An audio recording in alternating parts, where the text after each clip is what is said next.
Alright guys, so we're just in the middle of flipping greenhouse 3, and I thought it'd be a good time to talk about how we design our seasonal greenhouses and how they handle the heat here in the Okanagan. Today's a really hot day. It's probably about 32 Celsius, and we're just starting to get into peak production for our summer strains. So all of our greenhouses, we're starting to clean and flip and get lion's mane, elm oyster, soon to be pink oyster, and yellow oyster that we're going to grow all summer long. So this greenhouse we just started flipping today. I thought I'd talk about the overall design of our greenhouses. You can definitely approach this a lot of different ways, but we use these greenhouses from Shelter Logic, and they last us about 3 years right now. The frame though has lasted us the entire duration of this business and will continue to last a long time. So we're going to make some changes eventually, and we're going to change these covers that come with the kits to a greenhouse white poly with some channel lock and wiggle wire. We'll probably do an outswing door here, but I think we'll continue buying the kits just for the frame because it's really easy. It comes together really nicely and it fits on our concrete slab. So these greenhouses are 12 by 20, and then we have a 14 by 22 concrete slab. We don't have a drain in the greenhouse. Everything just naturally gets pushed out the side of the greenhouse. So we can lift up the sides right here, just like that. And that's how we clean the greenhouse. We'll actually spray in between the shelves and spray out all this debris and just push it out outside of the greenhouse. We don't actually need a drain. Because our greenhouses are outside, we actually want to have water on the ground just to kind of provide a little bit of extra humidity, because we do get a lot of sun exposure at peak summer. And with that sun exposure, this shade cloth becomes really important. This is a 92% shade cloth that we have draped all the way down the side and over the entire length of the greenhouse. I think long term though, we're probably going to tie in another shade cloth to our lab, and that's going to go over the entire canopy of these 3 greenhouses and then down the side of this shade cloth here, just to provide a little bit more extra shade, because the higher you can get the shade cloth, the more effective it's going to be. And you know, overall I'm happy with this design. It's just there's some changes that we'd like to make eventually, and that's redesigning the greenhouse with a better poly and providing a little bit more shade that kind of goes maybe 3 or 4 feet beyond the front and the back of the greenhouse, so the sides don't get as much sun exposure. What's really important are these windows. So we've cut out all these windows, and we have 10 windows per side, so 20 windows cut out. That's our passive air system for this greenhouse. So when the fan's not on, air, fresh oxygen from outside is still passively coming in. And I proved that this year that these windows are actually necessary because our CO2 is spiking. And in the past, I thought these windows were a great idea, and I did them, but I didn't actually prove that they were necessary. So we did that this year. And without the windows, our CO2 was going up to about 1,200 parts per million. And then once you cut out these windows, it stabilizes at about 650 parts per million with the full greenhouse as it's fruiting. And we've put about 850 blocks in this greenhouse right now. So everything's triggered. Everything is operated with a humidistat. This humidistat is from D&B Humidifier, I believe is the company. You can also get these at Fungi Perfecti. They call these the professional humidistat. They have some papers inside here, and these papers will absorb moisture, get heavy, and then turn off the switch. And then as the humidity evaporates, the papers shrink up and then disconnects from the switch, and then that turns the misting fan on. So they're connected to these fans. With this greenhouse, we still have our old setup. We're going to be switching to the Aquafog Turbo XE500, which is one fan. I'll bring you into another greenhouse and show you that. But this is the smaller model. This is the SS700. And in order for us to get enough moisture distributed throughout this greenhouse, we had to put a fan just right behind it to kind of push the mist throughout. The only problem is we get a lot of water droplets with this fan, and we get wet spots in this greenhouse, whereas the higher end fan does a lot better job spreading mist throughout. So we're just in the process of cleaning. We've gutted all the blocks, everything is going up to the compost pile. Now we're going to give this floor a quick scrub, get rid of all the algae that has been accumulating here for about 8 weeks, and then we'll probably start putting blocks in here in a couple weeks.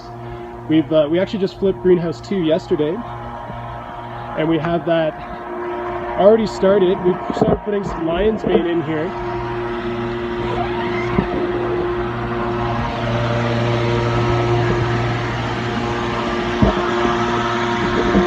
So another thing we're trying is, because we're putting the blocks on the side, we're getting a lot of water that's starting to pool on the bags. And I'm afraid as the summer kicks on, because the fans keep going on, because it's so hot outside, that these mushrooms that are fruiting in these exposed areas where there's a lot more moisture, they might become too wet. So we're trying something really neat, and I think this is going to actually work. We're putting this plastic, and this is just a prototype design, but we have some plastic just hanging with some PVC. It's probably going to drape all the way down to the bottom of the greenhouse, and it's just, you know, just cut out sections of plastic. Air can still get in, but the idea is that it's supposed to break up the mist that's coming right here, so that the bags don't get hit with the mist as much as it is right now, and then we're not going to get this pooling of water that you see right here. So I've just put these actually on here, and we did a test run actually on this side before. I've been playing around with how I'm going to be doing this, but these bags actually weren't that wet. So now I put all of these on this side, and I'm just going to pay attention to how this works throughout the next couple days and come up with a better design. And I'm hoping that's the direction we're going. So we put on an extra shelf here so that we can drape down the plastic, and we're still only going to fruit on the 4 shelves, and we can fit about 850 blocks in here. So this is the one fan. This is the new design for our greenhouses. This is the Turbo XE500 model with Aquafog, and this is the fan we're switching everything over to right now.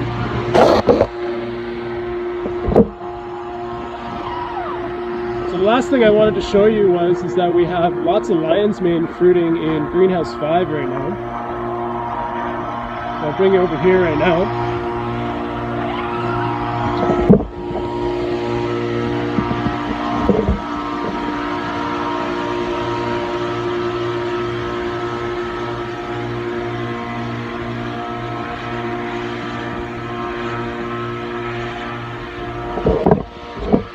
These lion's mane are pretty close to being ready to harvest.